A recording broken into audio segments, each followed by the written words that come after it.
Welcome to 3 Minute Gaming News, your one stop to get all your daily gaming news in just 3 minutes. We start with some bad news for Switch 2 users, as it has been confirmed by Larian Studios that Baldur's Gate 3 won't be coming to the console. This comes directly from CEO Sven Vink during Larian's recent AMA, and he confirmed that while they wanted to port the game to the Switch 2, the decision was denied. Now, he didn't say who denied it, whether it was Wizards of the Coast, Hasbro, or even Nintendo for some reason, but sad news nonetheless. We recently brought you news of Call of Duty potentially coming to the Switch 2, well now it seems it may be a lot quicker than reports suggested. This is due to data miners finding Nintendo references within Call of Duty files, suggesting that it may even be announced within the next few Nintendo announcements, which we'll get to soon, so keep an eye on that. Now, who remembers Anthem, one of BioWare's recent sad failures? Well, the game is officially ending for good today, January 12th.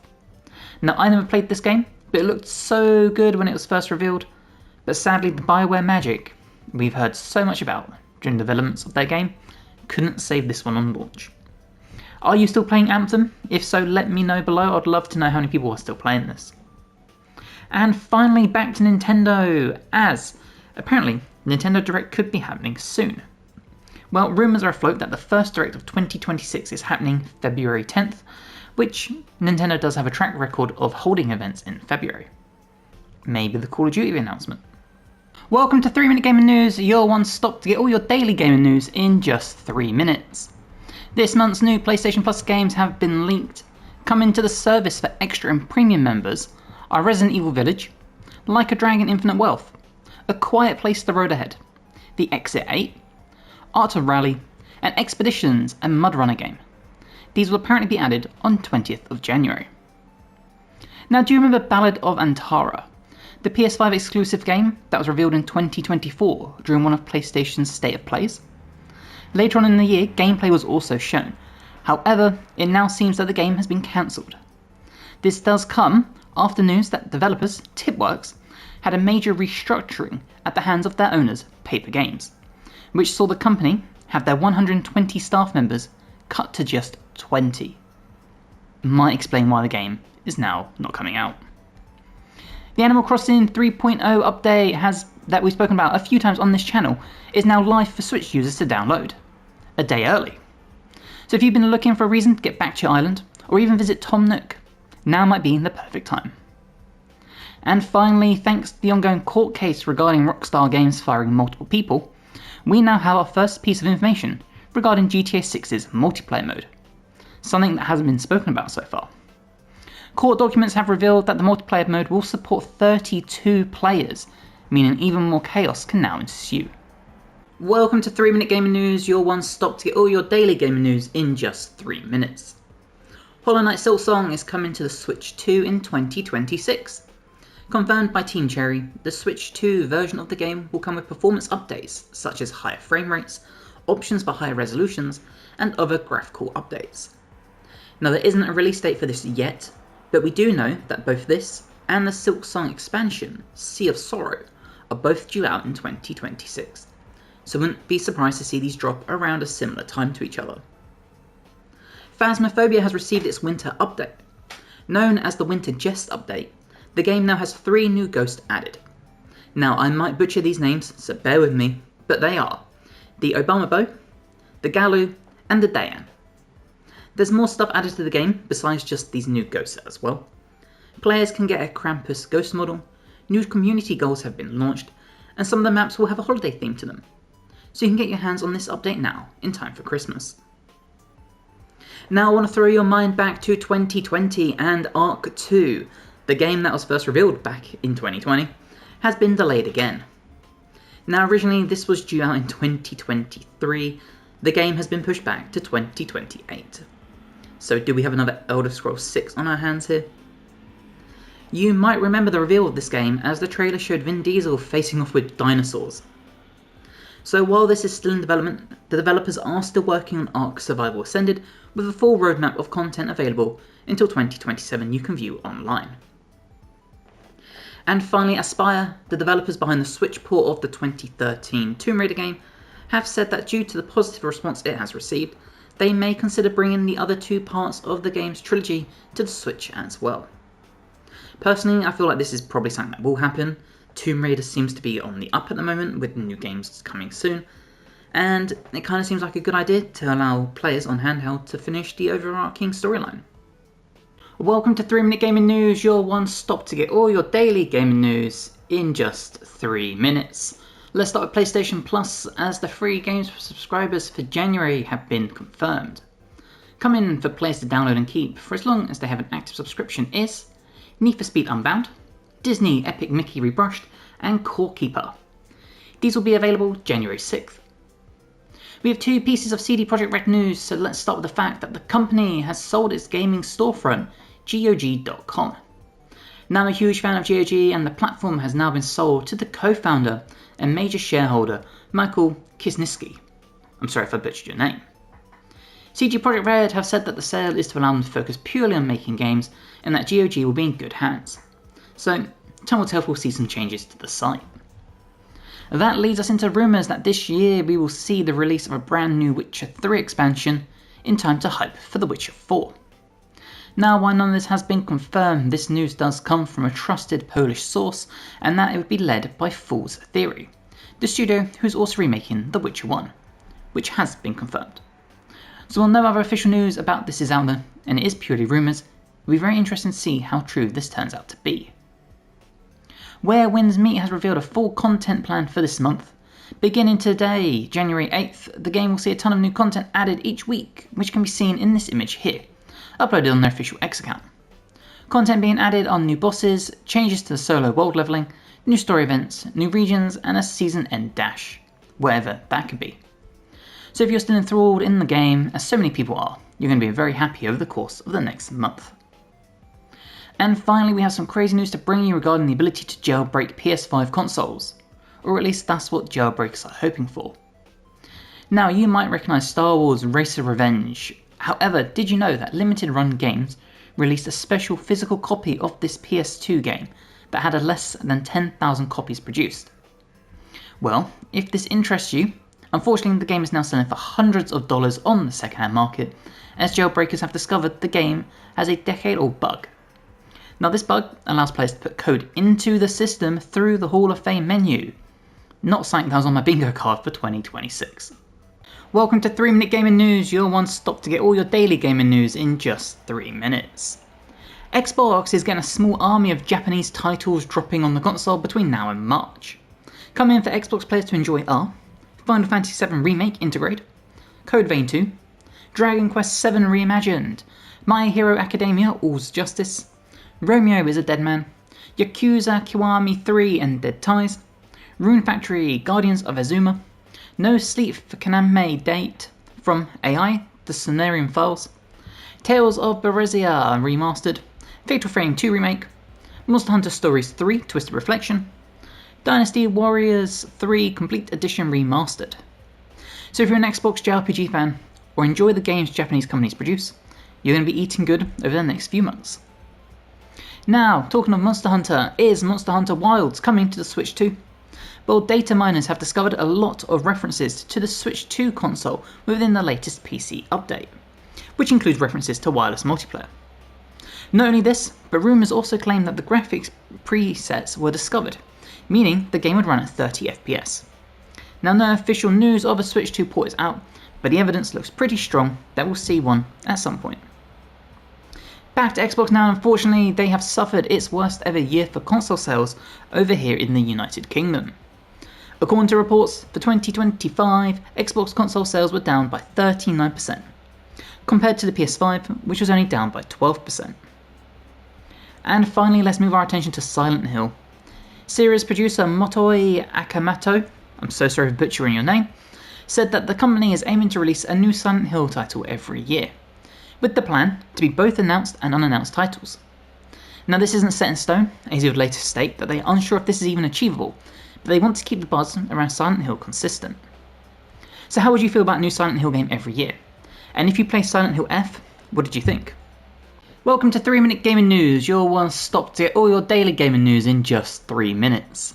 2026 is already kicking off with an absolute hoot, as we're getting a crossover between Assassin's Creed and Raid Shadow Legends. Yep, you heard that right. Beginning today, Raid players can enter a new dungeon with the aim of unlocking key characters from the Assassin's Creed series, such as everyone's favourite, Ezio. This collaboration will run until April 8th and follows Raid's other franchise crossovers seen previously, such as the Teenage Mutant Ninja Turtles. Reports suggest that Indiana Jones and the Great Circle developers, Machine Games, are planning their third Wolfenstein game. Alongside this, rumours suggest the team are also working on a multiplayer shooter game similar to Rainbow Six Siege. Now, while there has been no official news regarding either of these things, Jack Gustafsson, the head of Machine Games, did confirm that they aren't finished with the Wolfenstein franchise. Let's go back to collaborations now, and South Park is joining Fortnite, which will allow you to play as the fan favourites inside mech suits, and yes, that's a real sentence. It also sees that this update will introduce a 5-man squad event, maybe to test the waters, to see if this is something to be added to the game long term. And finally, unfortunately, we have more video game layoff news as Ubisoft has decided to close Ubisoft Halifax, which were the developers behind the Assassin's Creed Rebellion mobile game, which I didn't even know was a thing, sadly. Ubisoft has stated this is due to cost-cutting measures and restructuring. However, the timing is very unique, as this comes just 1 month after 60 of the employees of Ubisoft Halifax formed a union called the Game and Media Workers Guild of Canada. Ubisoft have further stated this decision was made before the unionisation happened and it respects employees' rights to unionise, but the timing is very odd. Welcome to 3 Minute Gaming News, your one stop to get all your daily gaming news in just 3 minutes. Let's start with James Bond First Light. Sadly, the game has now been delayed by 2 months to the 27th of May 2026, as confirmed by developer IO Interactive. Now, originally due out in March, the reason for the delay is said to be for further polish and refining the experience for players. So 2 months isn't so bad compared to some games, and if we get a better end product, I'm personally happy to wait a few extra months. Chronos: The New Dawn has been out for a few months now, and if you've been struggling with the game or want to replay it with a slightly less of a challenge, well, you're now in luck, as a new temporal driver mode is being added to the game in early 2026. Now, this mode will give you double the health bar, and that's about it. Nothing else about the game will change, so enemies and loot will still be the same, but double health means you can kind of tank a lot more to progress through the game quicker. Call of Duty might actually be coming to the Switch. Now, Microsoft themselves have said for a while that they want to bring the franchise to Switch, and it seems that 2026 may see the release of it. According to reports, the first Switch COD has been described as nearly done, and then as maybe not close, but on its way to a 2026 release. Now, we know nothing else about this other information. We don't know what COD is coming to Switch, whether it's going to be a port of an existing game or a whole brand new Switch exclusive, but it does seem that time will slowly tell. And finally, you've probably seen the trailers by now, but LEGO Batman Legacy of the Dark Knight is getting a deluxe edition. And in what you might have seen popping up more and more these days, players who spend the extra money to get this deluxe edition will get 72 hours early access to the game. Now, currently the deluxe edition is $90 compared to $70 for the standard edition, and you'll also get new vehicles and gear if you buy this edition. But obviously the biggest selling point of this is the ability to play 3 days early. Welcome to 3 Minute Gaming News, your one stop to get all your daily gaming news in just 3 minutes. Let's start with a follow-up to yesterday's news regarding Assassin's Creed Black Flag. Ubisoft have issued a statement saying that the sea shanties music from Black Flag was uploaded to their YouTube music channel as a re-upload due to technical issues, which, as a YouTuber myself, seems kind of far-fetched. Square Enix have confirmed a new Life is Strange game is coming soon. Making the announcement on X, Square Enix have said the full announcement will happen on January 20th at 1 PM Eastern, or 6 PM for all my UK folks. According to leaks, the game will be titled Life is Strange Reunion, but we'll find out for sure in just a few days' time. Elden Ring Night Reign has received a new update, adding some balance changes to the game.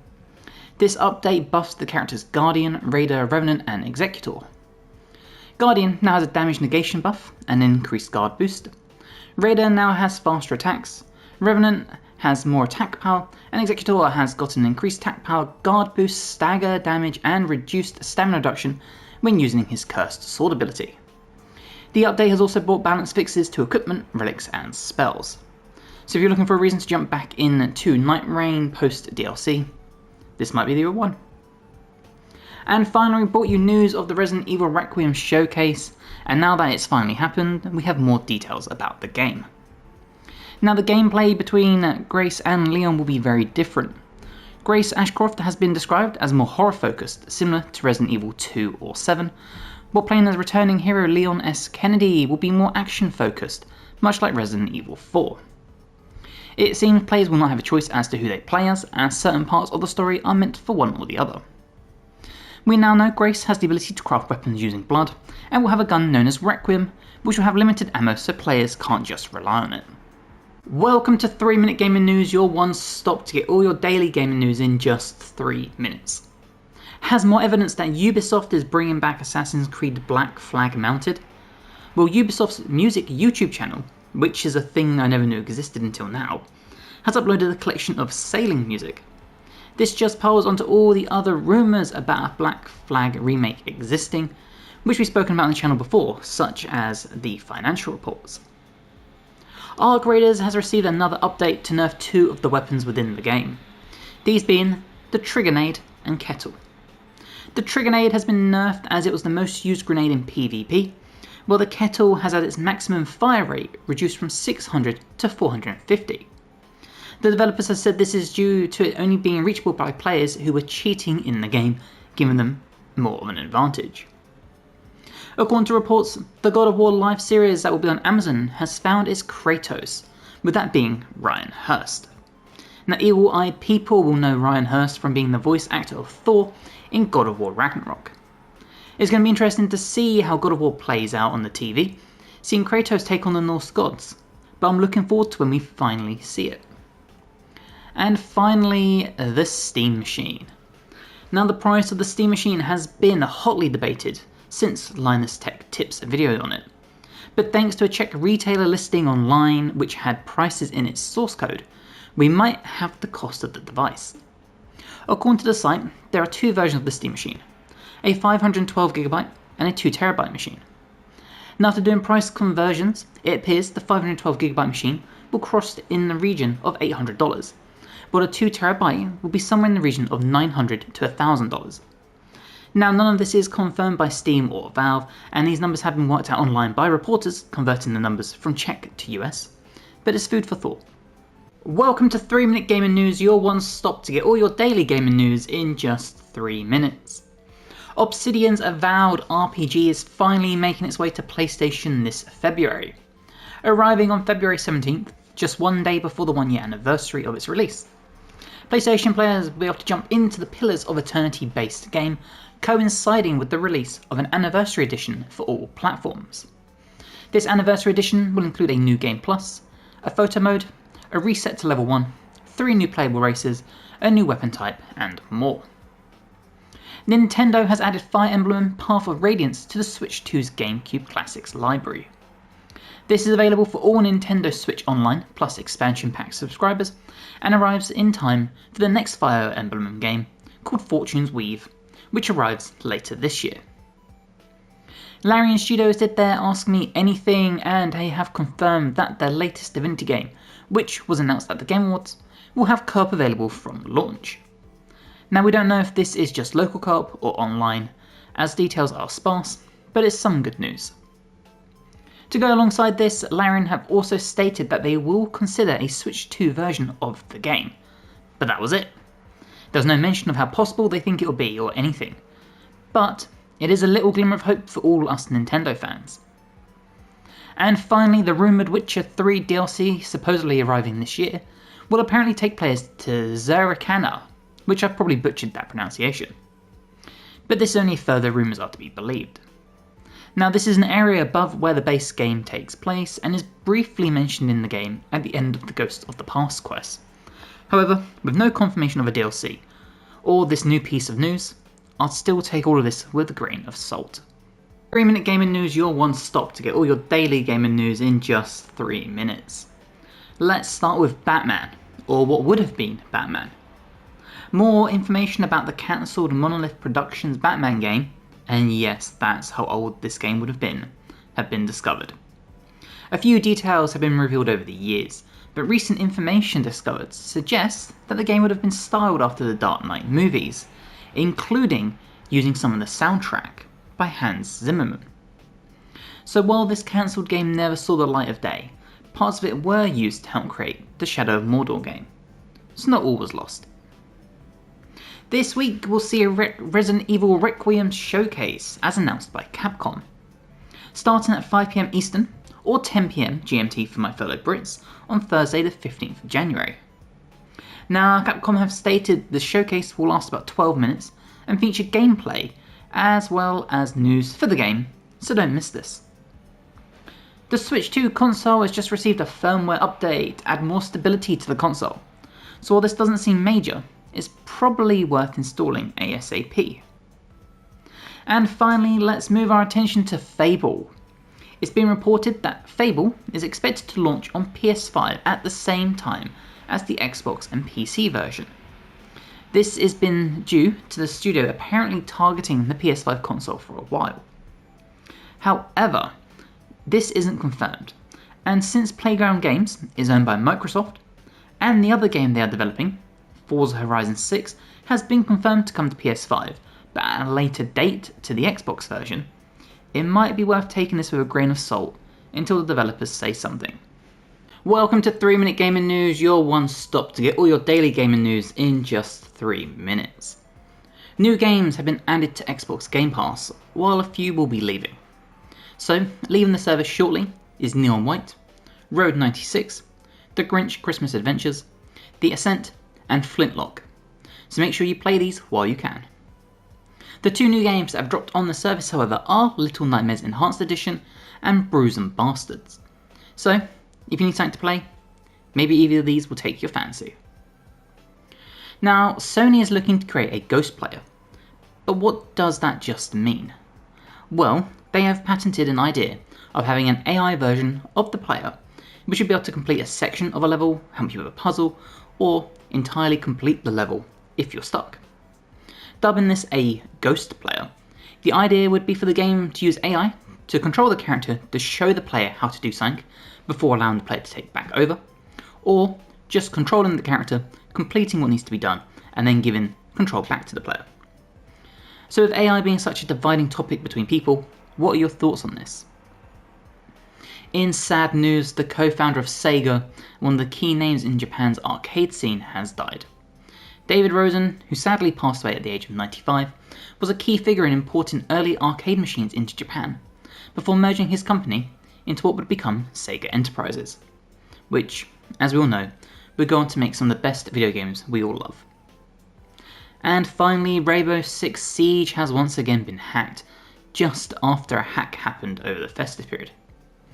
This time, players who tried to enter the game would find themselves being banned by hackers for 67 days, because memes are a thing now. So it seems Ubisoft need to figure something out to stop these hacks happening so freely. That was your 3-minute gaming news. We'll see you tomorrow.